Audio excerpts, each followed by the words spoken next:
A quick logistical question. With the personal accounts, what's the restrictions on usage? When can they be depleted or accessed or employed? Is that the same rules sort of as the existing conditions, like a set age, or is it at any time, any juncture in one's life you can access? What we did, there are a lot of different things you can do with that. It's a matter of choice as to what you specify.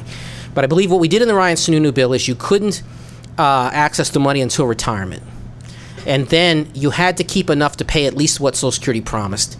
And then you had broad discretion over any amount above that. So if you had $800,000 in your account, but $400,000 was enough to buy an annuity. I think, in fact, you were required to buy an annuity that would pay at least what Social Security promised you. And above that, you could do anything with the money you wanted. That's one feasible approach to dealing with it, so that you assure people there's money there to at least finance the guarantee. And then after that, after that, you can have more freedom of choice and control over the money. We got to keep in mind that, this is not a purely theoretical system. It's been done in many countries around the world now. Chile was the first to do it. And it's been done with varying degrees of soundness in other countries around the world. So this is something that has, when they adopt it, the results are better than what the advocates say they will be. That was true of welfare reform also. That's always true of market reforms, actually. Let's see. Now, she is going to ask a question right there.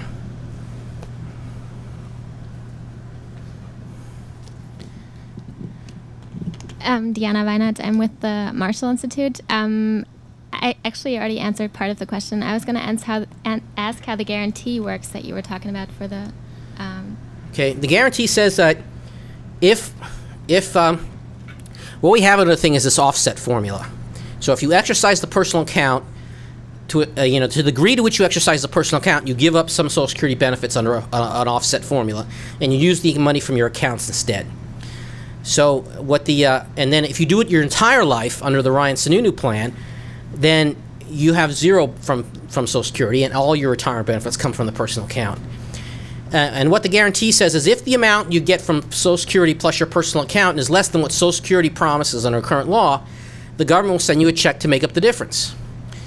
Now, if you really believe this argument that you're going to get a much better deal in the private sector, then that works. You see, the risk argument is always overblown for this reason. Social Security promises you this little level of benefits down here. And the returns in the private market, they fluctuate a lot in the stock market, but they're all fluctuating up here. And the Social Security return is down here. In order for you to get the return that's promised by Social Security, suppose you put all your money in the stock market. In order for you to get the return that's promised by Social Security today, the long-term real rate of return of the stock market over the past 80 years would have to fall by 80%, and would have to stay down there for the next 75 years. And if that happens, then you'll get the same rate of return Social Security promises, but cannot pay. Have to fall by 80%, stay there for 75 years. I mean, America would have to had become a very different country for that to happen. Something awful would have happened, like a nuclear attack or an invasion from Mars. Unless the Martians were free market economists, then the stock market would probably go up. But in order for it to perform that badly, you would have to have a very fundamental change in the whole character of our economic system.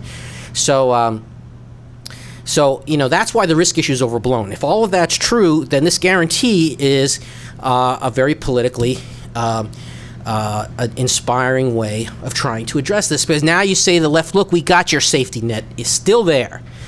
But we got a better system for working people than the one that you're forcing them into. And the working people believe it. And look, if you're trying to be politically practical about this, if you've got a plan that works like that, you can just keep smashing the opponents and beating them until you've got enough votes to win. If they don't want to adopt it and they want to let sort of, free market conservatives become the advocates of the working class, fine, let them do it. And eventually we'll win enough elections where they'll have to give up.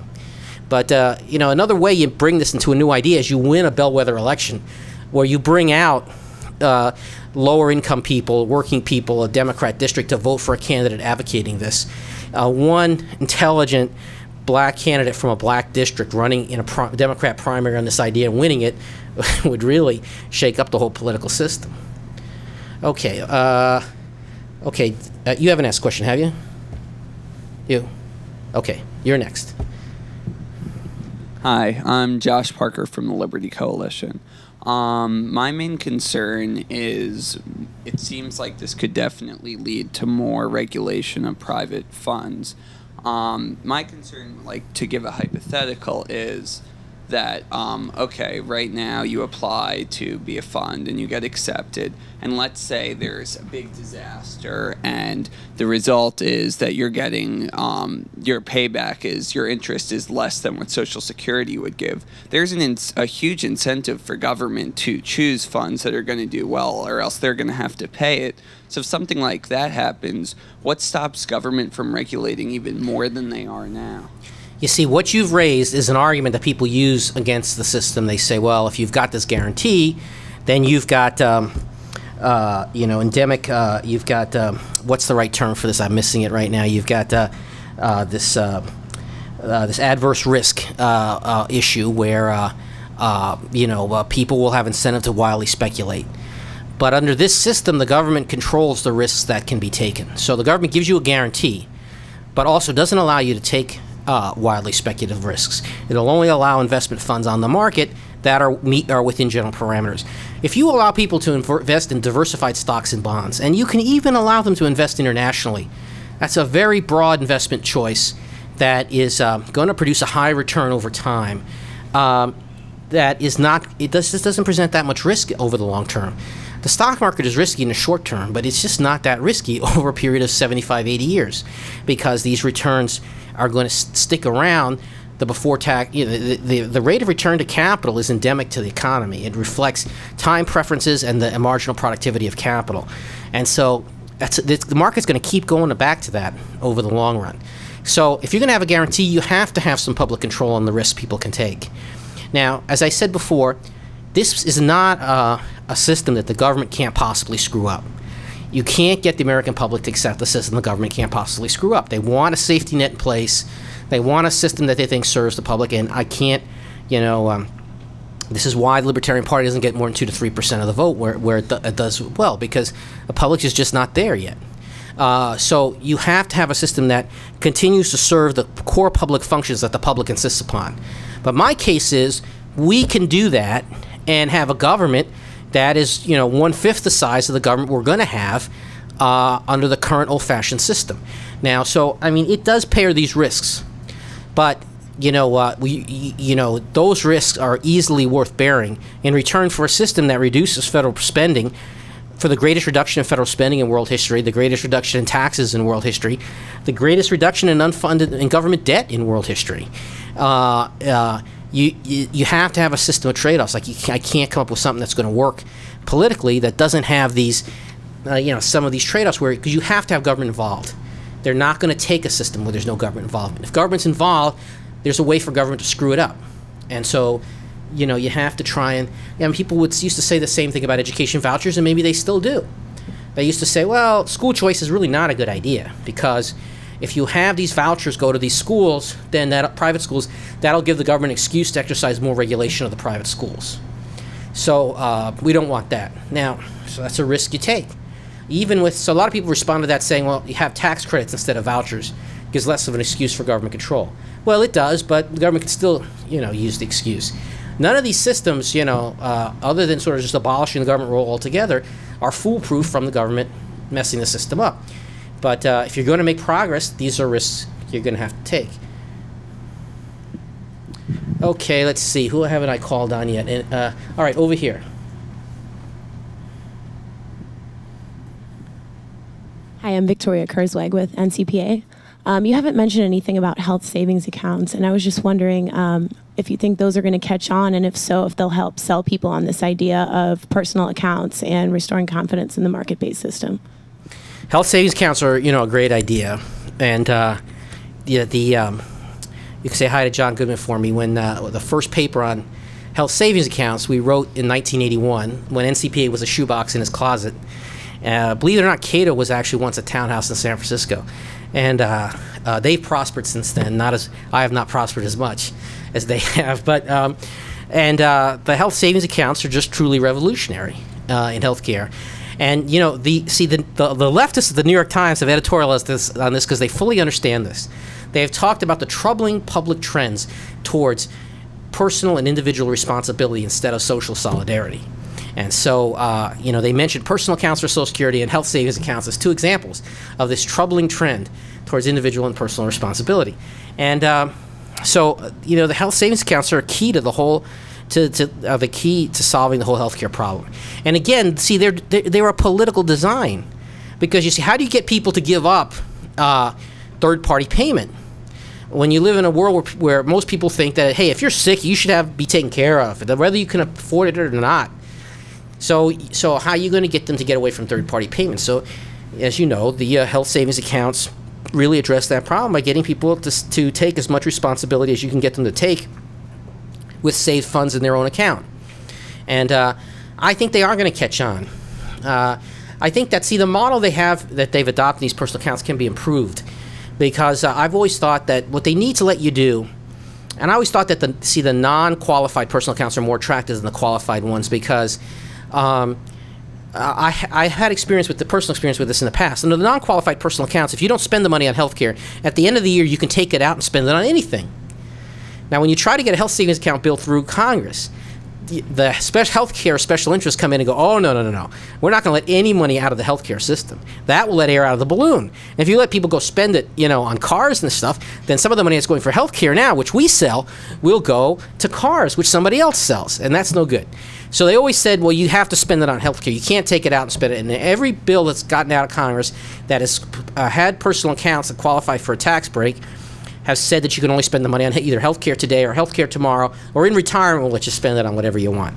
But that's not as good as a bill that says you can take it out and spend it on anything, which I think would be much more popular. And so I think that's eventually going to, there'll be a breakthrough on health savings accounts. I think that's going to be truly revolutionary. And John Goodman wrote a book that was published by Cato called Patient Power, which was really the start of the healthcare revolution. Okay, who else? I have a question actually from a state-based fellow. This is from Peter Gregory, who's from the Institute for Justice in Minnesota. Pete asks, even if this is Pareto efficient, does the egalitarian sentiment from the left jeopardize the plan, since there could be more disparity? Well, no, because it actually leads to a more equal distribution, more equal ownership of capital. Because now what you have is the top half of the income distribution, they earn more than the bottom half. And in addition, they also save and invest the money, some money, because they have discretionary income. So now they got a capital income stream and a higher labor income stream. You're in the bottom half of the income distribution, you got a lower labor income stream, and you have zero capital stream. So under this new system, you're going to add an overlay of savings that's more equally I hate to use the word distributed, more equally owned than the current system. So it's going to lead to a more equal ownership of wealth, and thereby, thereby you meet that expressed concern.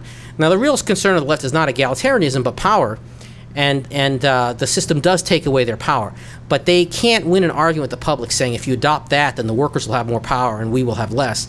They can't win that argument. So they make arguments about egalitarianism. But at least in the American context, that doesn't work. And Jose Panera used to talk about this, how he met this argument in Chile. They used to say to him when he was trying to sell the personal accounts, he used to say, yeah, but your system has no social solidarity. Our system, the current system, has social solidarity. And Panera would say, of course we have social solidarity. We just have a lot more money with the social solidarity under the new system. But it's as much social solidarity as you have. In fact, it's more, because everybody owns a piece of the pie then under the new system. So it enhances true social solidarity. And so you can sell this whole thing with leftist rhetoric, which actually scares the left whenever we do it. But there's too many people on our side who, when they hear leftist rhetoric, they get scared and they don't want to talk that way. But you can sell personal accounts with a lot of leftist rhetoric about increasing prosperity for working people, and it scares the heck out of the left when you do it. Okay, over here. Hello, my name's Albert. I'm with the Drug Policy Alliance. I had two questions about Ryan's view. First of all, what percentage of workers do you believe would be likely to switch over to private accounts if the bill or something along that line were to pass? And what do you project as the initial annual transition costs for going over to that hybrid Well, I made the case to the chief actuary of Social Security, and he estimated that 100% of people would choose the private option. He made that conclusion because he said it's a better deal than the current system. So if you design your personal account option so the option's a better deal than the current system, I mean, heck, I had a guarantee so you couldn't do worse, you could only do better. So he said, who's not going to take that? So he said 100% participation. And then in terms of the cost, it's about half the current annual. If it's 100% participation, then it's about half the current annual payroll tax. And if you, we had a system with him where we had some spending reforms. We did it with a combination of spending and temporary borrowing under his score, the Ryan Sununu plan. And we had paid for about half the cost in the early years with spending reforms, and half the cost we borrowed. But then when the system went into surplus, because remember, if you're eliminating the retirement benefits over time, but you still have about half the payroll tax in place, eventually you end up with a huge surplus in Social Security. So that surplus was used first to pay off the debt, the transition debt, and then it was used to reduce payroll taxes.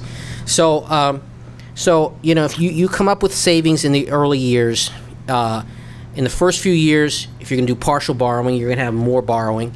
But if you have those, if you say you adopt the block rating of Medicaid, you save $1 trillion over the first 10 years.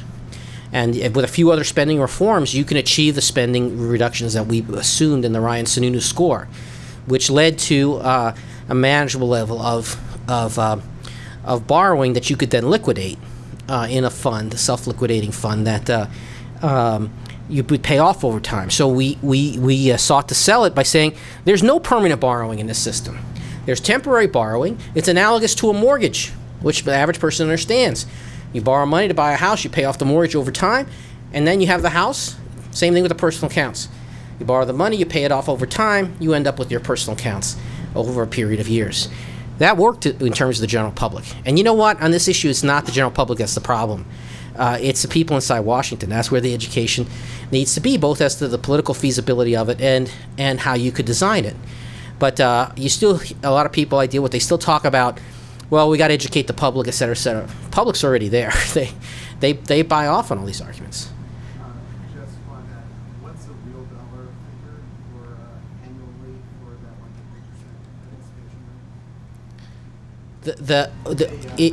Not as a percentage of GDP, but the actual dollar that likely be lost as a percent. The dollar amount that would be lost, you mean in terms of... it's about $250 billion, something along those lines, $250 billion.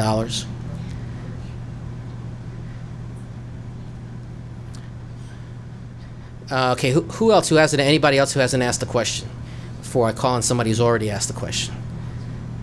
All right, well, okay, in the back there, you had another question.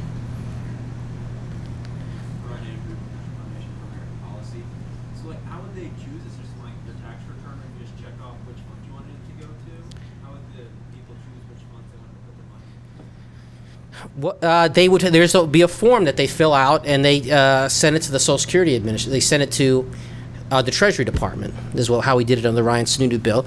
You fill out a form, and you choose which fund. You check off the fund you want, and then the money's sent to that investment fund.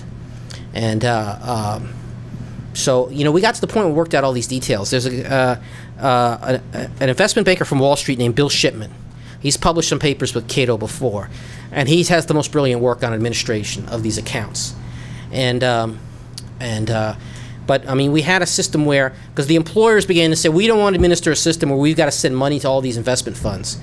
So we had a system where the employers would just collect these forms from the workers and send the forms along with their quarterly tax payments to the Treasury Department. And the Treasury Department would then direct the money to the investment account. They, in Chile, they've had a system, now that we have computers, and you can do everything in real time, you have a system where you can check and see where the money's showing up and if it showed up where it's supposed to show up. And so it makes the whole thing much easier to monitor and much more viable.